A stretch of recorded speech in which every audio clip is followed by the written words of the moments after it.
욥기 42장, 욥기 42장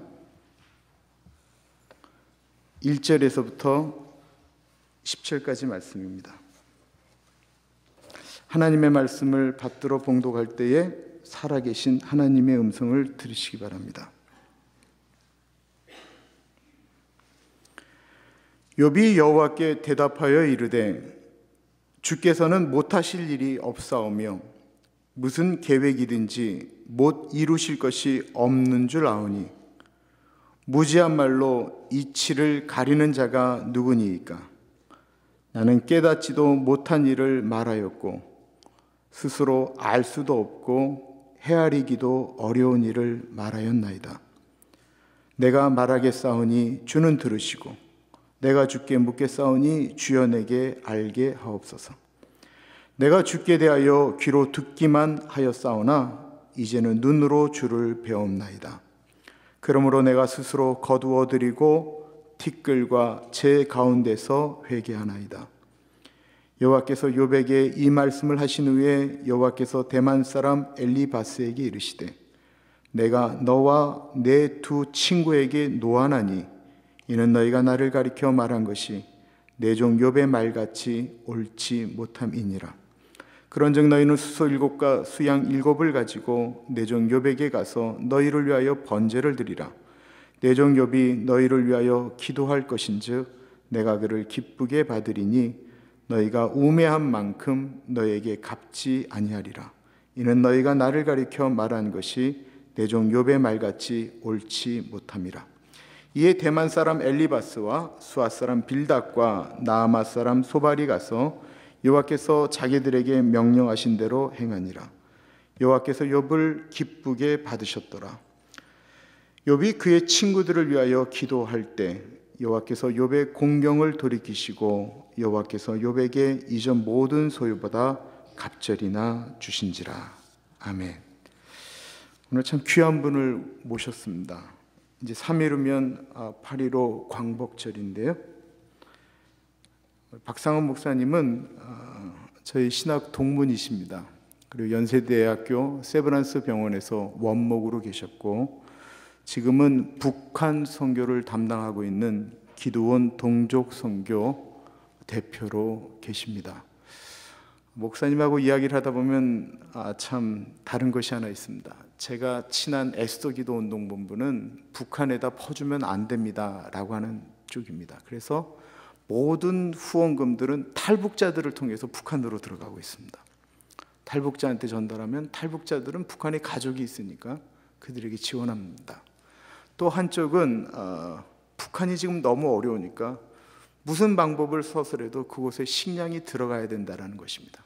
그것이 뭐 정권으로 들어간 군인들이 먹건 간에 살아야 되지 않겠느냐, 무조건 그들에게 퍼줘야 된다라고 이야기하는 쪽이 있습니다.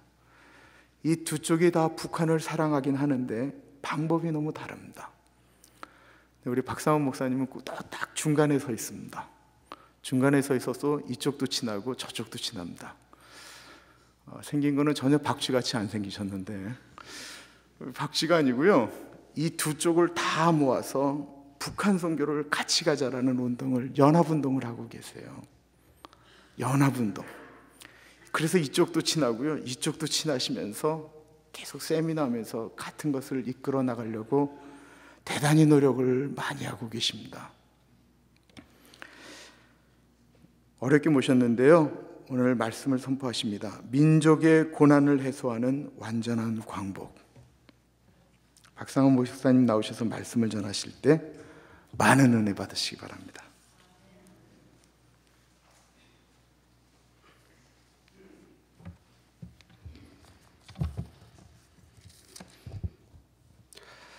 제가 세브란스 병원에 잠깐 섬기면서 환자를 돌볼 때였습니다.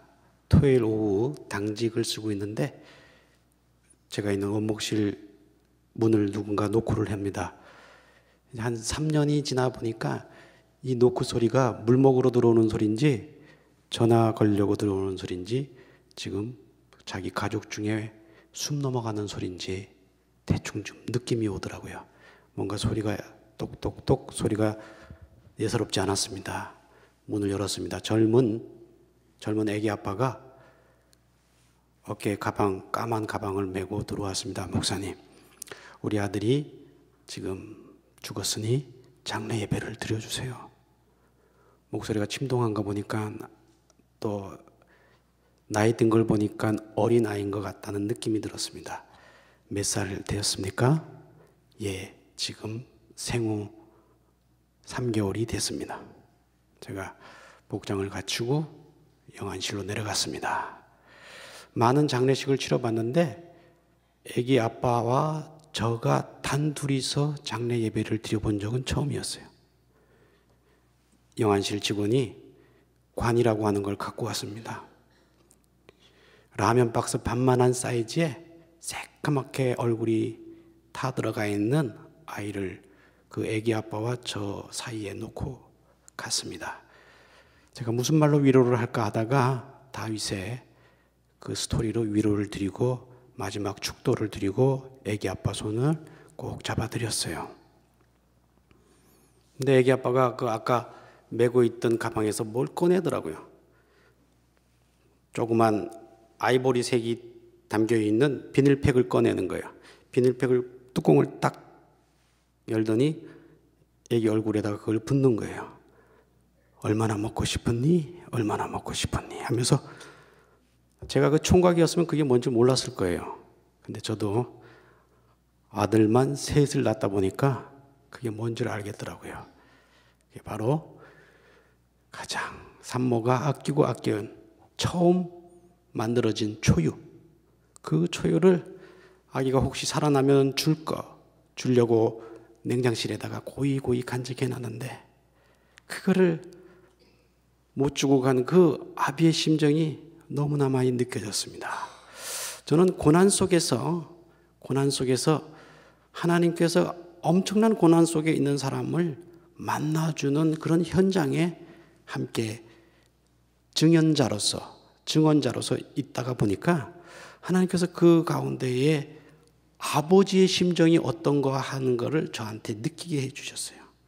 얼마나 먹고 싶으니 하고 그걸 뿌리면서 그 아기 아빠가 우는데 제가 많은 장례식을 치러봤지만 저한테 그렇게 크게 하나님께서 만나주신 적은 별로 없습니다. 바로 선교는, 구제는 여러분 가운데 하나님께서 그 엄청난 고난 가운데도 함께하고 있다고 하는 것을, 그 위로가 있다고 하는 것을 바로 느끼게 하는 것이 바로 선교예요. 지금 우리가 67년 광복이 됐다고 하는데 저는 그 케이스를 보면서 어쩌면 우리 민족이, 우리 동족들이 그 죽어가고 있는 어린아이 같다고 하는 느낌이 들어서 여러분들은 나라를 사랑하려면 내 자식이 죽어가고 있고 내 자식이 반병신이 됐다고 하는 느낌으로 우리 민족을 바라보지 않는 이상은 우리 민족에 대한 광복에 대해서 여러분들이 헌신할 수 있는 각오는 없다고 생각합니다.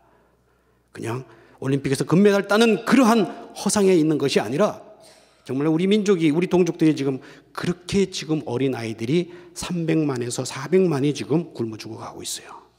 저는 오늘 욥기를 통해서 우리 민족이 67년 동안 지금 겪고 있는 이 엄청난 고난에 대해서 하나님께서 어떻게 우리 민족을 다시 회복시키려고 하시는가에 대해서 북한 선교를 그러한 사명감 갖고 지금 오고 있는데 이 북한 선교하는 게 쉽지가 않더라고요. 아까 지금 목사님께서도 저를 설명하는데 쉽지 않은 설명이었어요. 제가 이쪽도 아니고 저쪽도 아니라 하나님께서는 두 양쪽의 날개 속에서 두 가지를 다 택하셔서 지금 오늘날 우리를 일깨우고 있다고 하는 사실입니다. 저는 그 본문을 오늘 읽어드린 욥기에서 지금 찾고자 합니다. 욥이 엄청난 고난을 당했습니다. 여러분들 다 알잖아요. 10명의 자녀들이 다 죽었어요. 자기도 천연두가 걸려서 지금 기왓장으로 자기 몸을 긁고 있는 신세가 되었습니다.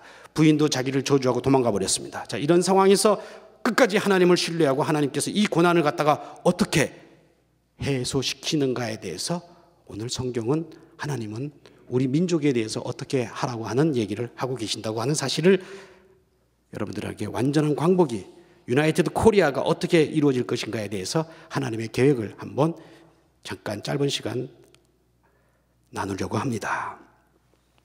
여러분들 욥기를 잘 읽어보시면은 3명의 친구가 욥의 고난에 대해서 이러쿵저러쿵 말을 합니다. 위로를 한답시고 위로를 했는데 그 위로가 아니라 욥을 저지한 거예요. 욥을 아주 핀잔 준 겁니다. 첫 번째, 두 번째 친구가 뭐였냐면은, 첫 번째 친구 엘리바스라고 하는 친구는 욥을 인과론 갖고 정죄를 해버렸어요. 욥, 너 하나님 앞에 뭐 잘못했지? 그래서 이런 벌을 받고 있는 거야. 사랑하는 여러분, 예수님께서 소경 보고 이 소경이 죄를 많이 지었습니까? 부모가 많이 죄가 있습니까? 하는 거에 대해서 뭐라고 대답했습니까? 아니다. 그 부모도 아니고 이 사람의 죄도 아니다. 이 사람을 통해서, 이 고난을 통해서 하나님께서 하시고자 하는 뜻이 있다고 하는 거예요. 우리 민족을 향한 하나님의 뜻이 있다고 하는 비전을 봐야 북한 선교는 들어갈 수 있습니다. 그러니까 인과론 갖고 민족에 대한 고난을, 나에 대한 고난을 갖다가 해석하지 마십시오. 만약에 우리가 잘못했다면 여기 살아서, 온전하게 살아서 예배 드릴 수 있는 사람 한 사람도 없어요. 병원에 있다 보니까 중환자실에서 제가 많은 사람들을 수술 직전에 기도를 해드렸습니다. 병원의 목사입니다. 수술이 잘 되기 위해서 기도해 드릴까요? 열이면 열 다 기도해 달라 그래요. 왜? 교회 안 당겼걸랑요? 근데 생명 앞에서, 죽음 앞에서 딱 절제절명의 순간이 오니까 병원의 목사를 붙잡고 기도해 달라고 울더라고요. 자, 인과론이 적용이 맞지가 않잖아요. 그죠?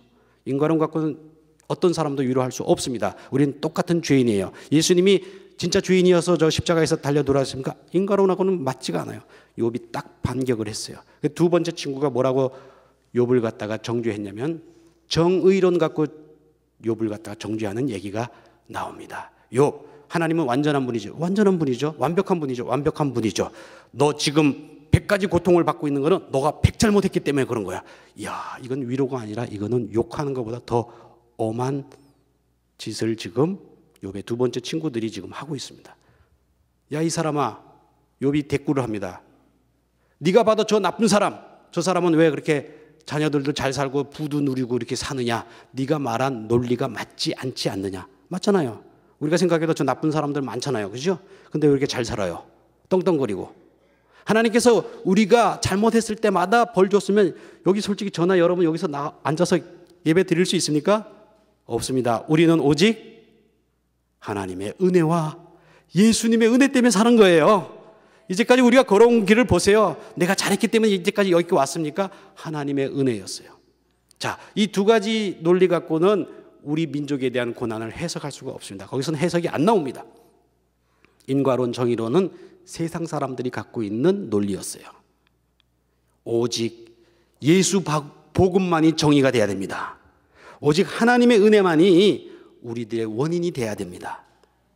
제가 이러한 뜻에서 지금 영상 올려주세요.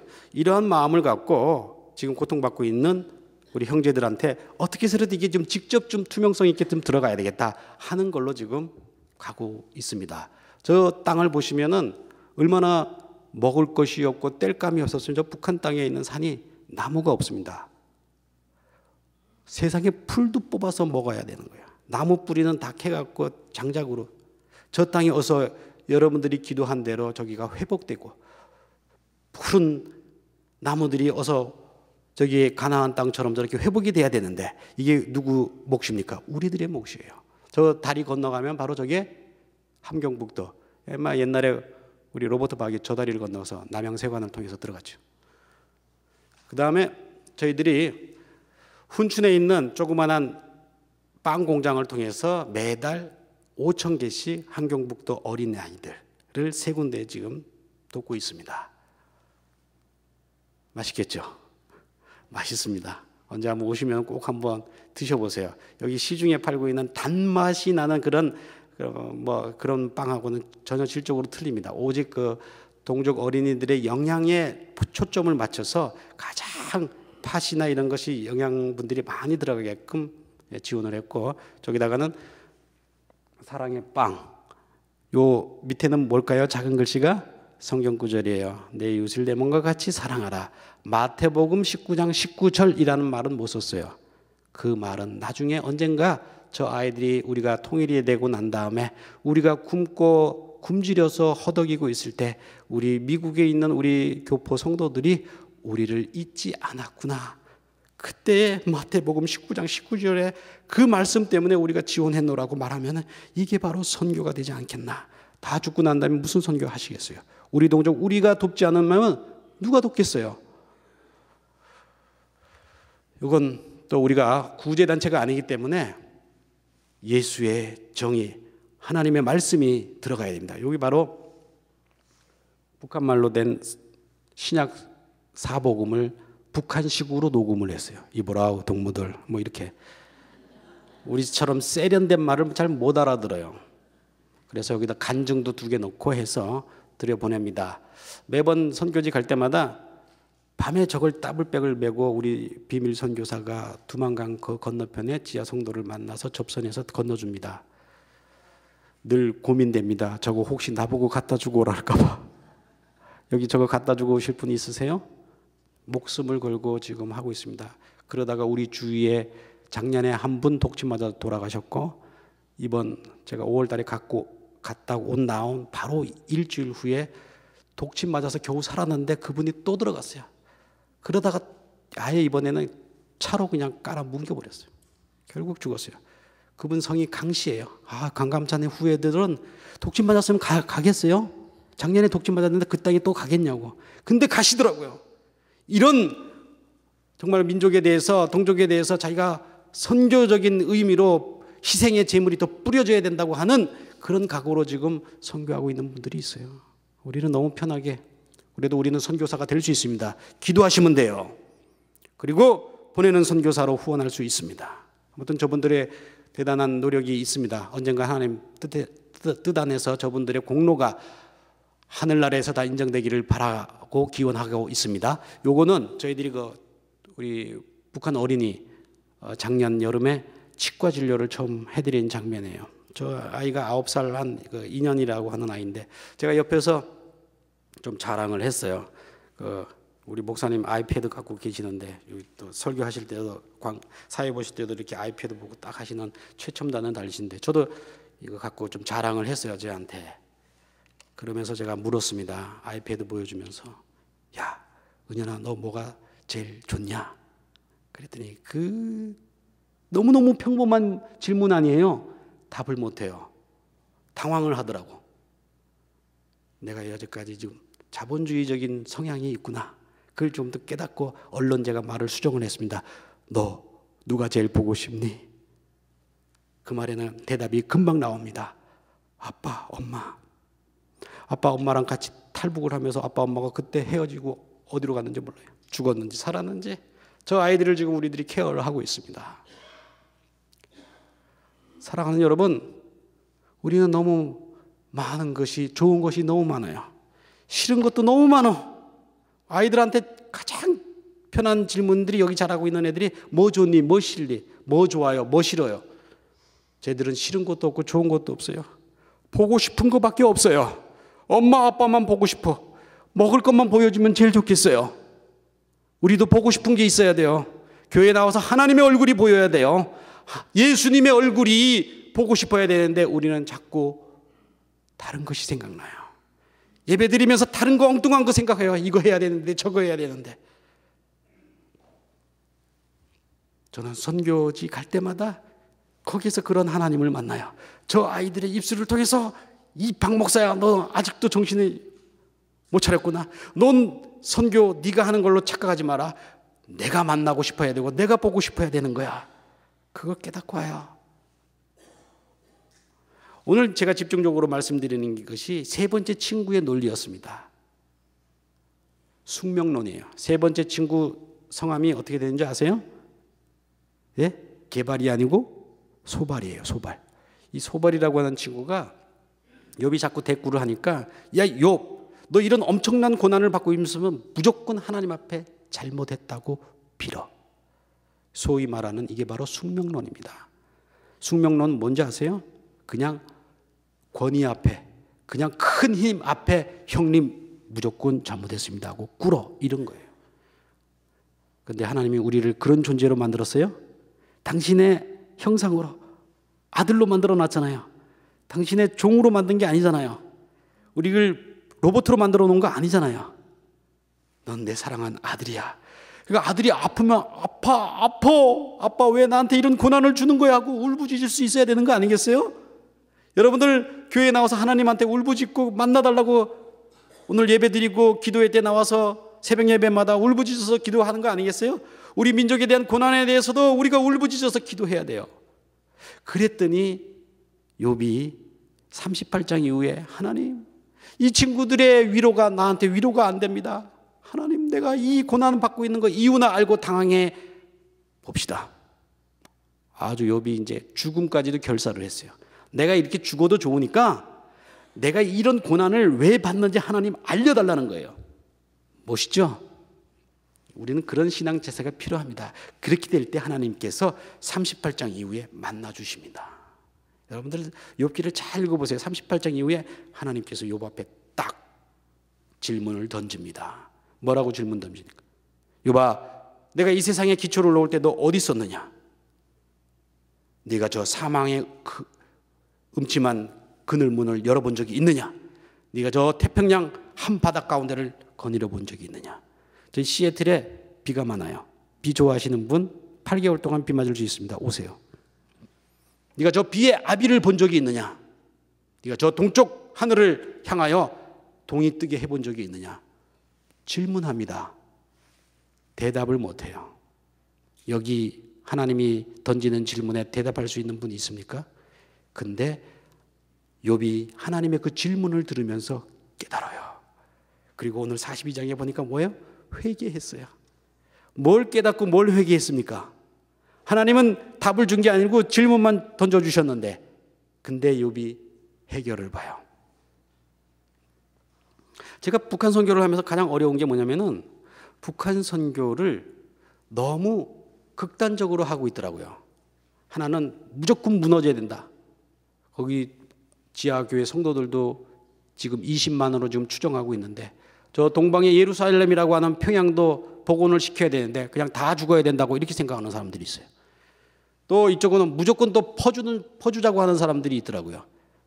다 그건 제가 봤을 때는 온전한 방법이 아니더라고요. 저는 그래서 지난 2월 달에 제가 독일에 어떻게 초청을 받아서 우리 손인식 목사님하고 여러분들하고 갔습니다.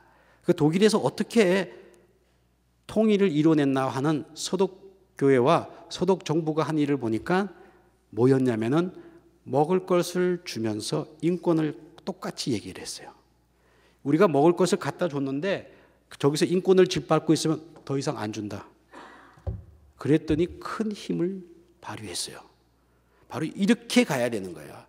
제대로 먹을 걸 주면 가는 것을 확실하게 알고 잘못한 거에 대해서는 딱 잘못했다고 함께 이것을 얘기를 했어야 되는데 그냥 잘못하고 있는데도 그냥 퍼졌더라고요. 이건 안 됩니다. 바로 그런 측면에서 다시 한번 우리가 정리를 해서 이 북한 선교를 통합해야 되겠다. 연합해야 되겠다. 제대로 갈 길을 갖다가 하나님 편에서 서야 되겠다 하는 것을 제가 깨닫게 됐어요. 그래서 제가 지금 좌나 우나 함께 연합해서 하나님의 뜻이 그 안에서 역사하게끔 그렇게 가야 되는 것이 북한 선교는 쉽지는 않습니다. 어려워요. 그렇게 하기 위해서 지금 노력하고 있습니다. 아직 지금 힘이 적어요. 이게 좀 힘이 붙어야 이게 큰 소리를 낼 수가 있고 제대로 힘을 발휘할 수가 있다는 얘기입니다. 그래서 이것도 치과 진료하는 동족 어린이들 치과 진료하는 모습입니다. 이게 어디냐면 황해도예요. 사리원 지역에 한 60년대에 지은 그 건물 그대로입니다. 3월 달에 우리 김필주 박사님이 하고 있는 우리 황해도 농장에 평양을 방문했을 때예요. 일하고 있는 모내기 한참 3월 달에 하려고 하는 모습인데 손에 뭘 들은 게 있습니까? 아무것도 없이 연장 없이 저렇게 하고 있어요. 참 그런데도 저렇게 말을 잘 들어요. 참 대단해요. 여러분들 우리 김인철 목사님이 참 온유하시고 참 친절하시고 겸손하신데 여러분들 우리 교회 예배당 청소합시다 하고 아무 연장 없이 하라 그러면 하겠어요? 하겠어요? 목사님 왜 그러십니까? 이 바쁜데. 근데 저 사람들은 순종하더라고요. 어쨌든 간에 순종을 하더라고. 여기 마을입니다. 거의 뭐 그냥 저러고 댕겨요. 차가 없고. 이건 우리가 비닐하우스 지어준 데예요. 저 가운데 계신 분이 우리 후원 이사장 민영선 목사님인데 북한 사람하고 비슷하게 생겼다 그래서 되게 좋아해요. 예, 우리 김필주 박사님하고 북한 주민들하고 같이 찍은 겁니다. 왜 이것을 제가 작년부터 같이 돕기로 했냐면은 통일 이후에 저 황해도 땅을 우리가 운영할 수 있고 우리가 먼저 선점할 수 있는 좋은 기회인 것 같아요. 왜냐하면 저걸 세계적인 농학 박사가 저걸 갖다가 다 지금 운영하고 있으니까 아무래도 통일되고 난 다음에 다른 어떤 단체에 넘어가는 것보다 우리 기독교 단체들이 저걸 계속 맡아서 저 토지를, 저 땅을 갖다가 지배한다면 얼마나 괜찮은 효과가 나겠어요. 그죠? 그것을 통일의 미래를 바라보면서 하고 있는 사역인데 요 자세한 내용들은 제가 내일 모레 수요일 날 베들교회에서 2트랙으로 지금 강의를 하게 됐습니다. 저거 2,500명 살고 있는 마을의 보건소의 약이 저게 답니다. 여러분 가정에 있는 비타민 각종 비타민보다 훨씬 적죠. 2,500명이 저거 갖고 살아요. 이게 저희들이 지금 우리 김 박사님 통해서 목화 농장이에요. 저 파란 지붕이 옛날에 홍정길 목사님 쪽에서 400채 저거 지어준 건물입니다. 괜찮죠? 목화가 원래 따뜻한 지방에서 나는 거잖아요. 근데 저 우리 김비주 권사님께서 세계적인 농학 박사죠. 코넬을 나오시고 서울대 농대를 나오셨는데 저기 23년 전부터 저 땅에다가 저 황폐화된 땅에다가 목화 씨를 개발을 해줬어요. 북방 한계선에서 거기서 맞는 목화 종자를 개발해서. 그러면 왜 그러냐면 저걸 팔아야 수익이 남아요. 쌀은 팔아갖고 수익이 안 돼요. 저거는 쌀보다 10배의 수익을 갖고 있기 때문에 중국에다가 내다 팔 수가 있습니다. 이거는 평양에 저희 선교사님이 한 분이 비즈니스 선교하고 있는 상점이에요. 여기 보시면은 이거 뭐예요? 가스맥주가 북한말로 생맥주라고 하는 뜻이에요.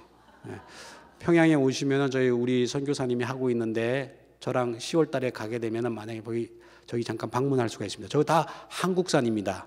북한 여직원을 고용해서 저희들이 3년 전에 저기다가 정확히 딱 3만 불 투자해서 3년 만에 3만 불 이익을 남겼어요. 자, 여러분들 이제 헷갈리기 쉬운데 평양을 제외한 곳하고 평양 안에서의 상황이 틀립니다. 이것은 좀 분별을 해야 돼요. 평양 안에서는 비즈니스가 돼요. 왜냐? 지금 외국 자본이 들어와서 저기 하병법에 의해 갖고 비즈니스를 할 수 있게 됐습니다. 85%가 다 중국 자본이에요. 중국 사람들은 자기네가 투자한 만큼 순이익을 남겨서 그대로 갖고 갑니다. 그래서 두 번째 김 선생이 있죠. 두 번째 김 선생이 죽기 전에 바른 말을 하나 했어요. 뭔 말을 했냐면은 중국 사람은 믿지 마라. 그건 맞는 말이에요. 다 자본을 갖고 갑니다. 근데 저희들은 저기 들어가서 저기에서 남긴 3만 불을 받아서 아까 황해도의 비료로 농산물로 대신 우리들이 주니까 역시 같은 종족이 틀리구나 하는 생각을 마음으로 접수하더라고요. 이렇게 해놔야 우리가 저들을 사랑하고 저들의 그 비즈니스까지도 우리가 기독교적인 정신으로 끌고 갈 수 있는 좀 통일 앞을 바라보는 얘기입니다. 이거는 아까 저 애들 굶어 죽는 애들은 또 영양식으로 영양빵이라도 최소한 도와주고 김치 냉장고하고 테레비 다 팔고 있습니다. 여기 어디예요? 오렌지 카운티에 있는 맥도날드예요? 아닙니다. 저희 선교사님이 평양에 오픈한 햄버거 가게예요. 여기 보시면은 이게 뭐예요? 프렌치 프라이를 닭튀기라 그래요. 핫도그를 거기는 호투도그라고 발음합니다. 피시버거, 다랑어버거. 요 다랑어버거 드실 분 같이 10월 달에 가시면 됩니다. 가셔서 한번 보세요. 정말로 비즈니스 선교가 됩니다. 맛있는 피자, 만둣국도 봉사합니다. 예, 여기 주문 때예요. 2월 달에 제가 손 목사님하고 베를린, 영하 13도 되는 데에서 북한 대사관 앞에까지 가서 제가 또 데모를 했어요. 카메라까지 다 찍히면서. 요거는 저희 시애틀에서 저희들이 좋다. 당근과 채찌, 인권과 긍휼 사역을 하는 북한 목사님들이 선교사님들이 한번 연합으로 모여서 한번 집회를 세미나를 했어요. 그랬더니 정말로 큰 반응이 있었습니다. 그 끝나고 나서 기념 촬영한 건데 우리 김희식 목사님 여기 또 이면수 목사님, 북한 안에서 아주 크게 지금 사역하고 있는 분들인데 서로 색깔이 틀리지만은 하나님 앞에서 결국에 채찍도 필요하고 긍휼도 필요하다는 것을 인식했어요. 그래서 힘을 합치기로 그렇게 했습니다. 이건 지난 6월 26일 날 김삼환 목사님이 해외에 나가 있는 모든 우리 디아스포라 교회와 목사님들을 초청을 했어요. 그래서 북한 구원을 위해서, 북한 선교를 위해서 연합 이제 해서 나가는 길이 한국 교회가 우리 민족을 살리는 길이다 하는 것을 지금 깨닫기 시작했습니다. 오늘 이 얘기를 마지막으로 제가 드리려고 합니다. 이 사람입니다. 이분 무장공비처럼 생겼죠. 제가 3년 전에 우리 선교사님을 통해서 저분에 대한 글을, 저분이 직접 글을 쓴 것을 제가 원본을 받았어요. 읽어보니까 이게 보통 사람이 아니더라고요. 한국 남한 상황을 너무 잘 알아요. 이거 어떻게 된가 해서 이번 5월 달에 제가 중강진 모처에서 저 사람을 만났어요.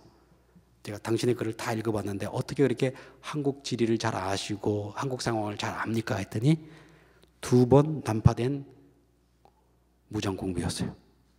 아주 특수요원이었는데 10년 전에 너무너무 살기 힘들어갖고 자기가 평양에 있다가 좌천이 돼서 양강도로 쫓겨나는데 거기에서 먹을 걸 구하러 갔다가 성경책을 제시하는 우리 믿음의 형제를 만나서 먹을 거 받고 성경책 한번 읽었어요.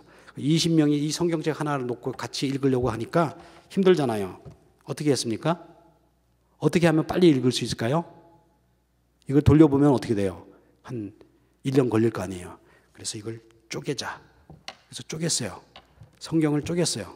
쪼개갖고 20명에서 읽었더니 2파가 나눠집니까? 하나는 구약파, 하나는 신약파가 딱 갈라지는 거예요. 구약파는 무조건 잘못하면 잘못한 거대로 의리의 하나님, 정의의 하나님대로 심판해야 된다. 신약만 읽은 사람들은 원수까지 사랑하자. 자기가 먹을 것도 주고 이게 딱 갈라지더래요. 이분은 어디 파트를 받았어요? 레위기 파트를 받았어요. 레위기. 여러분은 레위기 참 힘들어요. 읽기도 힘들고 그대로 실천하려면 얼마나 힘듭니까?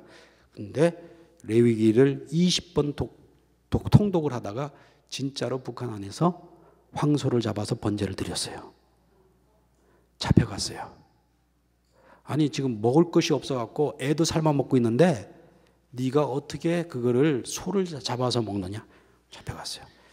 그래서 감옥 안에서 제가 많은 시간이 좀 짧아서 다 말씀 못 드리는데 제가 뉴스레터 우리 소식지에다 그분 글을 지금 시리즈를 좀 시작을 했습니다. 관심 있는 분들은 나가시면서 받아보시면 되는데 하나님 나 하나님 앞에 번제까지 다 드렸으니까 날 여기서 감옥에서 죽여주십시오.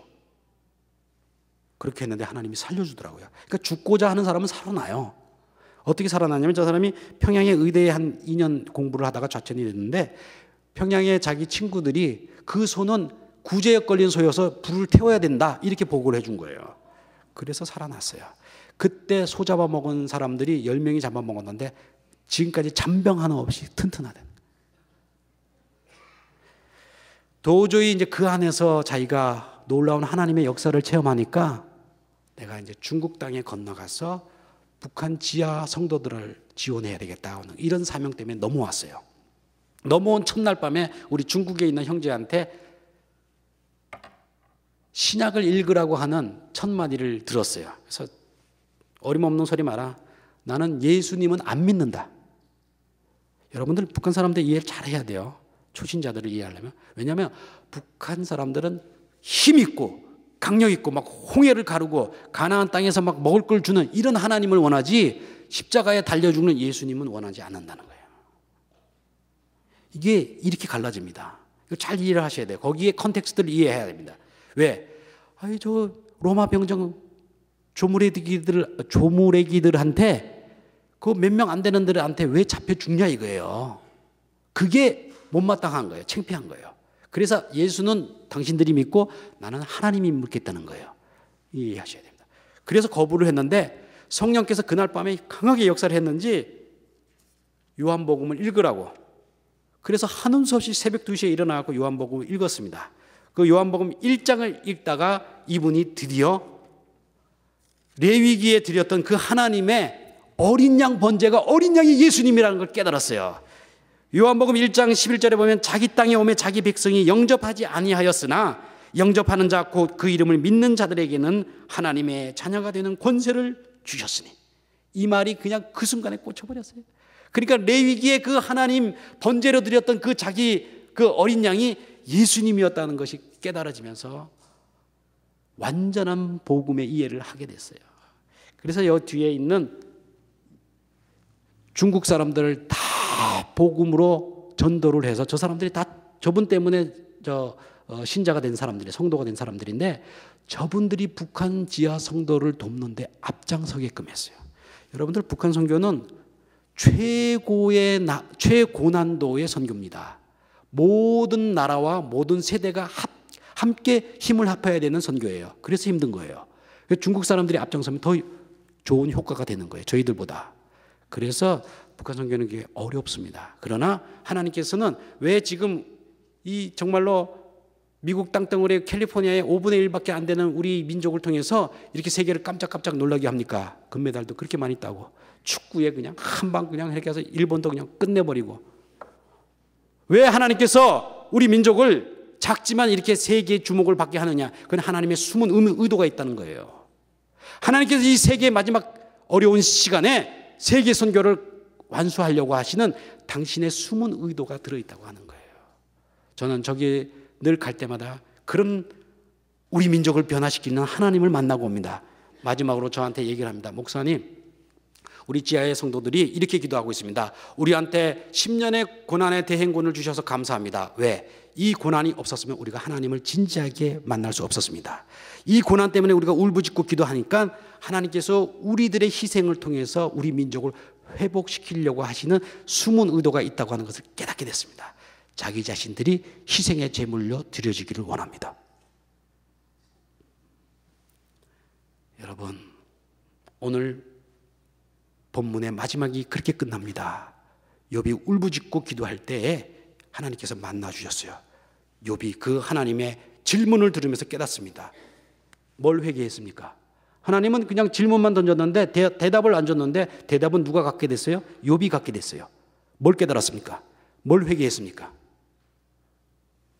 내가 지금 당하는 고난도 하나님의 한순간 훅 불면 없어지는 건데 내가 왜 끝까지 그 주님을 신뢰하지 못했던가, 이걸 회개했어요. 사랑하는 여러분, 세상에게 던진 고난의 질문은 질문도 있고 답도 계속 보여요. 답도 변해. 그러나 하나님 앞에 여러분이 어떤 고난에 대한 질문을 던졌다 하더라도 우리 민족에 대한 이상한 헷갈리고 이해할 수 없는 고난의 질문을 하나님 앞에 올렸을 때 하나님이 만나만 주면은 이 고난 자체가 하나님 앞에 설 수가 없어요. 그래서 세상과 나는 간 곳 없고 구속한 주만 보이는 단계가 돼요. 하나님께서 우리 민족의 고난에 이렇게 만나 주셔야 됩니다. 저희 기도원 동족 속에는 아직은 작지만은 우리들의 연합과 우리들의 기도와 우리들의 협력을 통해서 고난받고 있는 우리 민족에 하나님께서 저 북녘 땅에서 저렇게 만나 주신다면은 우리 민족에 대한 고난도, 우리 불안전했던 우리 광복도 하나님께서 만나 주실 때 해결된다고 하는 사실입니다.